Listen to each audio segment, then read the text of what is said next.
பொதுவாக அந்த மருதாணியை வந்து எல்லாரும் வீட்டில் வைக்காதீங்கன்னு சில பேர் சொல்லுவாங்க. ஏன்னா சீதாதேவி தனியாக இருந்தா புருஷன் இல்லாமல் அவளுக்கு துணையாக இருந்தது. அதனால் மருதாணி செடி வந்து உங்கள் வீட்டில் இருந்துச்சுன்னா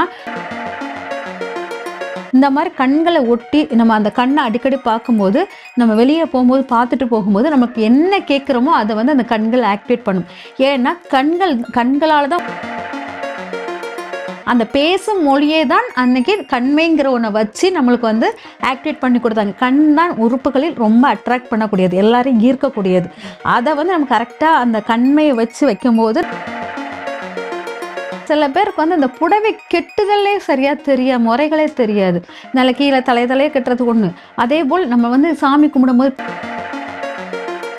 யார் வந்து ஒரு பெண்ணை அடிக்கடி பார்க்குறாங்களோ, நிறைய கூட்டத்தில் ஒரு பெண் வந்து அதிகமாக கவரப்படுகிறாளோ அவள் காதில் கண்டிப்பாக ஜிமிக்கி இருக்கணும்.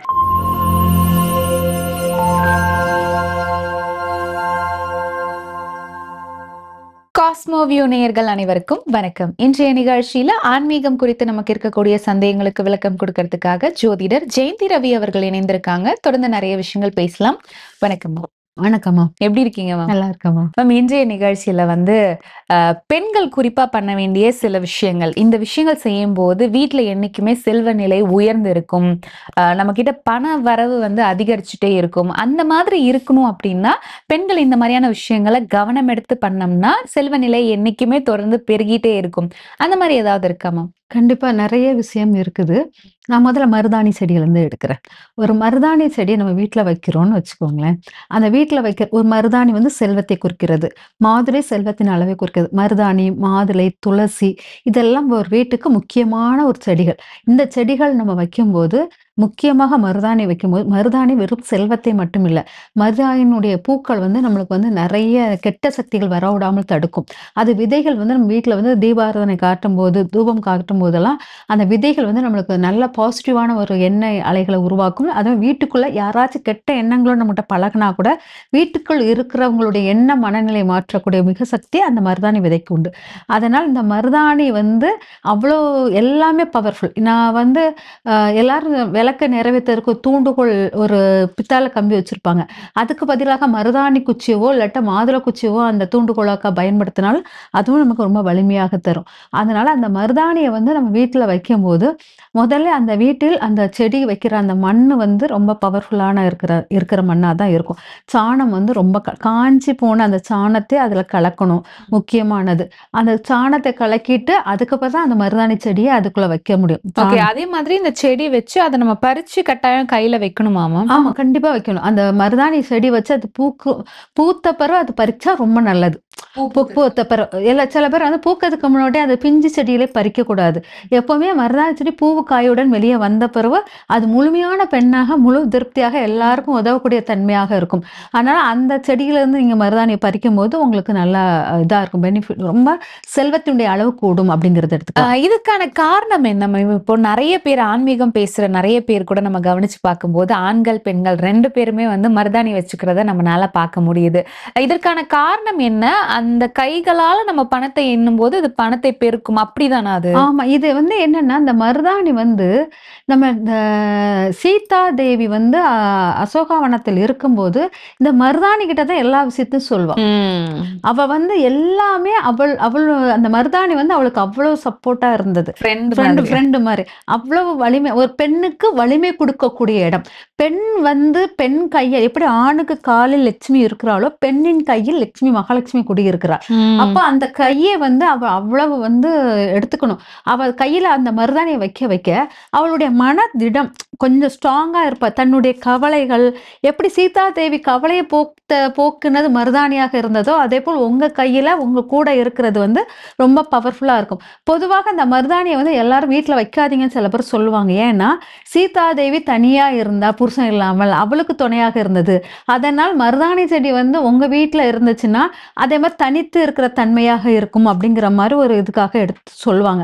அப்படி இல்லை. அந்த மருதாணி செடி வந்து என்னன்னா யார் வீட்டு நல்லா வளர்ந்தோங்குதோ, இப்போ வந்து எல்லா வீட்லையுமே புருஷங்க வந்து கொஞ்சம் அராவடியா பேசும்போது இந்த மருதாணி வந்து அந்த பெண்ணுக்கு பயங்கர சப்போர்ட்டா நிற்கும். அந்த வீட்டில் கண்டிப்பாக இந்த மருதாணி செடி இருக்கணும். ஏன்னா எல்லா பெண்களும் சந்தோஷமான சூழ்நிலையில் இப்போ இருக்கிறது இல்ல. எல்லாருக்குமே ஒரு டிப்ரஸ் மூடு, யார்ட்டயாச்சும் புலம்புறதுக்கு ஒரு தோழி வேணும். அப்படிங்கிறவங்களுக்கு இந்த மருதாணி வந்து ரொம்ப சப்போர்ட்டா இருக்கும். அதனால தான் மருதாணி செடி வைக்கிறதுல எந்த தவறும் கிடையாது. மருதாணி செடி பெண்ணுக்கு முழுமையான ஒரு சப்போர்ட் உறுதிய குடுக்கும். அதனால தான் அவளுக்கு கையில் அத வைக்கும்போது, அவளுக்கு அந்த லட்சுமியுடைய வாசம், ஏன்னா மகாலட்சுமியவே திருப்திப்படுத்திய ஒரு அம்சம் மருதாணிக்கு உண்டதுனால, அவளுக்கு லட்சுமி கடாட்சமான தன்மை மருதாணிக்கு இருக்குது. ரெட் கலர் வந்து எப்பவுமே ஈர்ப்பு சக்தி கூடியது. எப்பவுமே ஈர்க்கக்கூடிய சக்தி வந்து ரெட் கலருக்கு உண்டு, சிவப்பு. அப்ப நம்ம கையில் சிவப்பு நிறத்தை நம்ம உருவாக்கும்போது, அதாவது பொதுவா மருதாணி வைக்கிறவங்க நல்லா பாருங்க, வெத்தலை போடும்போது உங்க உதடு சிவந்தால் உங்க கணவன் உங்கள அதிகமா நேசிக்கிறாரும்பாங்க. கையில் மருதாணி போடும்போது கை சிவந்துச்சுன்னா உங்க கணவர் ரொம்ப பாசமா வச்சிருப்பாங்க. அப்போ இந்த உறவுக்கு வந்து முக்கிய பலமா இருக்கிறது, கணவன் மனைவி உறவுக்கு முக்கிய பலமாக இருக்கிறது மருதாணி செடி. அப்போ அந்த செடியினுடைய அவ வந்து அத வைக்கும்போது கணவன் வந்து ரொம்ப வசீகரிக்கும் தன்மையாக மனைவியுடன் இருப்பான். அவள் வசீகரிக்கும் தன்மையா அவன் மாறும்போது அவனுடைய ஓட்டம் அதிகமாக இருக்கும். மனைவிக்காக எல்லாம் செய்யணும்னு சொல்லிட்டு ஓடுவான். ஓடி அவன் செல்வத்தை இவ கையில கொடுக்கும்போது, எண்ணும்போது வரக்கூடிய அந்த வைப்ரேஷன் தான் முக்கியமானதாக இருக்கும். அதனால மருதாணி செடி வந்து ஒரு முக்கோண சைஸ் மாரி. நீங்க கையில வச்ச மருதாணி உங்க கணவனை வசீகரிக்கும். உங்க கணவன் அதற்காக சம்பாதிக்க ஓட தன்மை கூடும். அது வந்து உங்களுக்கு திரும்ப செல்வ நிலையாக உங்க கைக்கு வரும். இந்த மாரி ஒரு அட்ராக்ஷன் கொடுக்கக்கூடிய அந்த மருதாணிய வந்து கணவனை வசியப்படுத்துவதற்கும் மிக சிறப்பாக இருக்கும். ஓகே. அதே மாதிரி பெண்கள் வந்து கண்ல மை வைக்கிறது ரொம்பவே நல்லது அப்படின்னு சொல்றாங்க. இது ஹெல்த் தாண்டி ஆன்மீக ரீதியா இத நம்ம எப்படி பார்க்கலாமா? அதாவது கண்கள்ல வந்து குறிக்கிற நட்சத்திரம் வந்து பூர நட்சத்திரம். பூர நட்சத்திரம் வந்து 2 கண்களை குறிப்பதாக இருக்கும். அந்த குறியீடுகள், நட்சத்திர குறியீடுகள். அப்ப அந்த 2 கண்கள் வந்து பூரம்னாலே செல்வ நிலைக்குரியது தான். சுக்கிரனுடைய நட்சத்திரம். 5ஆம் பாவத்துக்குள்ள நட்சத்திரம், சிம்ம ராசியில் உள்ள 5ஆம் பாவத்துக்குள்ள நட்சத்திரம் பூர நட்சத்திரம். நான் பொதுவாக என் வீட்ல வந்து அந்த கண்கள் ஒட்டியிருப்பாங்க. அன்னை கண்கள், இந்த மாரி கண்களை ஒட்டி நம்ம அந்த கண்ணை அடிக்கடி பார்க்கும்போது, நம்ம வெளியே போகும்போது பார்த்துட்டு போகும்போது, நமக்கு என்ன கேட்கிறோமோ அத வந்து அந்த கண்கள் ஆக்டிவேட் பண்ணும். ஏன்னா கண்களால தான் ஒரு பொருளை பார்க்க முடியும். இந்த பொருள் நல்லா இருக்கு, இது எனக்கு வேணுங்கிறத மூளைக்கு சொல்லிக் கொடுப்பதே இந்த கண்கள் தான். அப்ப அந்த கண்கள் வந்து அவ்வளவு, இந்த உலகத்தை பார்க்கக்கூடிய இந்த கண்கள் வந்து வசீகரிக்கும் தன்மையுடைய கண்களாக இருந்தால் ரொம்ப நல்லது. சாதாரண பெண்மணிகள் எல்லாருமே கண்மை போட்டுக்கிட்டு இருந்தாங்க. இந்த கண்மை போடுறது அவ்வளவு பெரிய வலிமையான ஒரு பெண் கண் வந்து அவ்வளவு வலிமை. அதனால அவள் வந்து கண்மை போடும்போது கணவனை நினைத்து போடுவா. நல்ல கண்மை போட்டு பொட்டு வச்சு என் வீட்டுக்கு வருவாரு, அவர் வந்து கண்ணை பார்த்து மயங்குவாரு அப்படிங்கிற மாதிரி ஒரு தாட் வரும். அப்போது அவள் நினைப்பது என்னன்னா, கணவனை நினைத்து மை வச்சதுனால அந்த காலத்தில் கணவனுடன் ரொம்ப அந்யோன்யமா இருந்தாங்க. இப்போ வந்து நம்ம கண்மை வைக்கும்போது நம்ம எண்ணங்கள்லாம் வேற விதமா ஓடுது. கண்ணிடம் நம்ம பேசணும். அந்த பேசும் மொழியே தான் அன்னைக்கு கண்மைங்கிற ஒன்றை வச்சு நம்மளுக்கு வந்து ஆக்டிவேட் பண்ணி கொடுத்தாங்க. கண் தான் உறுப்புகளில் ரொம்ப அட்ராக்ட் பண்ணக்கூடியது, எல்லாரையும் ஈர்க்கக்கூடியது. அதை வந்து நம்ம கரெக்டாக அந்த கண்மையை வச்சு வைக்கும்போது நம்ம கண்ணை பார்த்தே நம்ம கேட்கறது, எனக்கு இதை கொடுத்துரு, இது பண்ணிரு அப்படி சொல்லிட்டு அந்த 5ஆம் பாவத்துக்குரிய அந்த பூர்வ புண்ணிய ஸ்தானத்தை நம்ம ஆக்டிவேட் பண்ணும்போது, பூரம் நட்சத்திரத்துக்குரிய தன்மையை நம்ம கண்ணை வச்சு நம்ம ஆக்டிவேட் பண்ணும்போது அது ரெட்டிப்பாக பலன் கிடைக்கும். இது வரைக்கும் அது யாருக்கும் தெரியாது.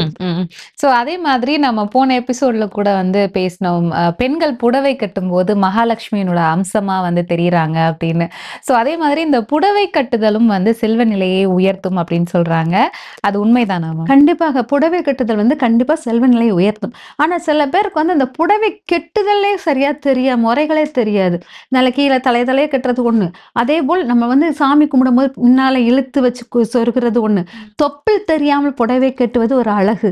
அதே போல் வந்து புடவை கெட்டும் போது அந்த நேர்த்தி தெரியும். சில பேர் நடந்து வரும்போது இந்த புடவையுடைய நேர்த்தி, அதாவது உடலையும் அசிங்கமா காமிக்காது, அவங்களோட அழகும் மேன்மைப்படுற மாதிரி இருக்கும். அந்த மாதிரி அவங்களுக்கு வந்து மகாலட்சுமி அம்சம் கண்டிப்பாக இருக்கும். அது ஆட்டோமேட்டிக்காவே அவங்களுக்கு உருவாயிரும். சில பெண்கள் வந்து ஒரு அப்படியே சொடக்கூடுற இடத்துல 2 நிமிஷம் புடவை கட்டு வருவாங்க. அவங்களெல்லாம் அந்த புடவையை ஆளும் திறமை அவங்களுக்கு இருக்குது. புடவையை நீங்க ஆளணும், புடவை உங்களை ஆளக்கூடாது. அதனால புடவை உங்க கைக்குள் இருப்பதாக இருக்கணும். வந்து புடவைக்குள் நீங்க இருக்கக்கூடாது அப்படிங்கிறது முக்கியமானது. அதனால புடவை வந்து நீங்க ஆளும் தன்மையாக இருக்கணும். ஒரு கோயிலுக்கு போகும்போது யார்ட்டையாச்சும் ஏதாச்சும் நம்ம பிரசாதம் அதெல்லாம் வாங்கும்போது புடவையை பிடித்து முந்தானையை பிடித்து வாங்குவது அது நம்மளுக்கு சிறந்த பலனை கொடுக்கும். அதாவது அதாவது கொடிமரம் விழும்போது புடவை முந்தாணி தரையில தொடக்கூடாது. அப்போ அந்த கொடிமரம் விழும்போதெல்லாம் நம்ம முந்தாணியை இழுத்து சொருவிட்டு கொடிமரத்தை நோக்கி விழணும். இதெல்லாம் ரொம்ப முக்கியமானது. முந்தாணி எவ்வளவு அதிகமாக தரையையோ இல்லாட்டா வெளியே மத்தவங்க முகத்திலேயே பட்டுச்சுன்னா, அது உங்களுடைய இத வந்து அசிங்கமாக்கும். உங்களுடைய பெயர்களை ரொம்ப இதாக்கும். அதனால முந்தானைய வந்து எப்பவுமே அடக்கமாக வைத்திருக்கும் பெண்களுக்கு உங்கள பெண்ணினுடைய உதாரணமான பெண்ணாக வெளிய தெரிவாங்க. ஓகே. இந்த பெண்மையினுடைய விஷயங்கள் பத்தி நம்ம தொடர்ந்து பேசிட்டு இருக்கோம். இதுல வந்து நெறைய பெண்கள் வந்து ஜிமிக்கி போடுறத நம்மனால பார்க்க முடியுது.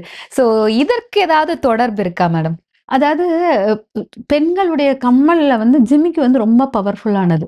பார்த்தீங்கன்னா, கோபுரத்தை பார்த்தால் உங்களுக்கு வந்து கோடி புண்ணியம் அப்படிங்கிறது ஒரு உண்மை.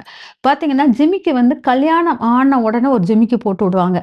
அப்புறம் அதாவது முதல் முதல் ஏஜ் அட்டெண்ட் பண்ணோனே அப்பவும் ஒரு ஜிமிக்கி. இந்த 2ம் பார்த்தீங்கன்னா, அவளுடைய சந்தோஷத்தினுடைய வெளிப்பாட்டினுடைய தன்மையில் அந்த ஜிமிக்கி உட்கார்ந்திருக்கும்.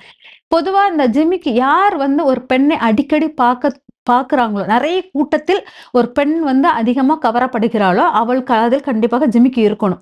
இப்ப வந்து ஏஜ் அட்டெண்ட் பண்ண பெண்ண அவள பார்க்கறதுக்குன்னு நெறைய பேர் வருவாங்க. அப்பங்கும்போது அந்த ஜிமிக்கி வந்து அவள பார்க்குற அந்த நோக்கத்தை மாத்திரும். அதே மாரி அந்த ஜிமிக்கியுடைய இது வந்து கோபுரத்துடைய கலசம் மாரி தான் இருக்கும்.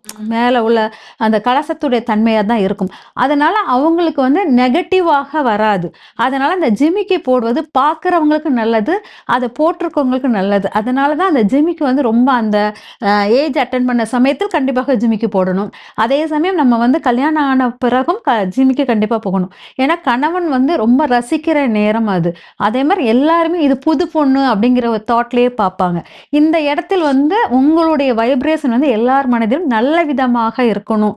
ஓ அவ நல்லா இருக்கா, ஒரு அப்படி சொல்லிட்டு முதலில் பார்ப்பது அவ அழகை தான். அதுக்கப்புறம் தான் அவ குணநலங்கள் தெரியும் வெளியில. அதனால முதல் தோற்றமாக புது பொண்ண பார்ப்பது, அதுக்கப்புறம் தான் அவ குணத்த பத்திலாம் எல்லாரும் பேசுவாங்க.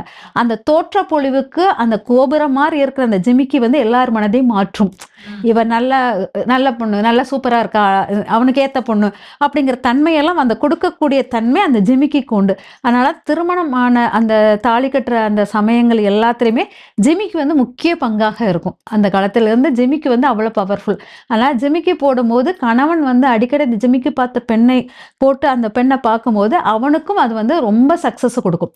ஏன்னா அடிக்கடி கோபுரம் அந்த இதெல்லாம் இந்த அமைப்பு நம்ம முக்கோணம் போல ஒரு அமைப்பு வந்து நம்ம பார்க்கறது அவ்வளவு விசேஷமானது. அதனால அத வந்து நம்ம அடிக்கடி போடுறது நல்லது அப்படிங்கிறது. ஓகே. ஸோ இந்த கம்மல் பத்தி, ஜிமிக்கி பத்தி பேசினதுனால, மூக்குத்தி பத்தியும் எங்களுக்காக சொல்லிடுங்க மேடம்.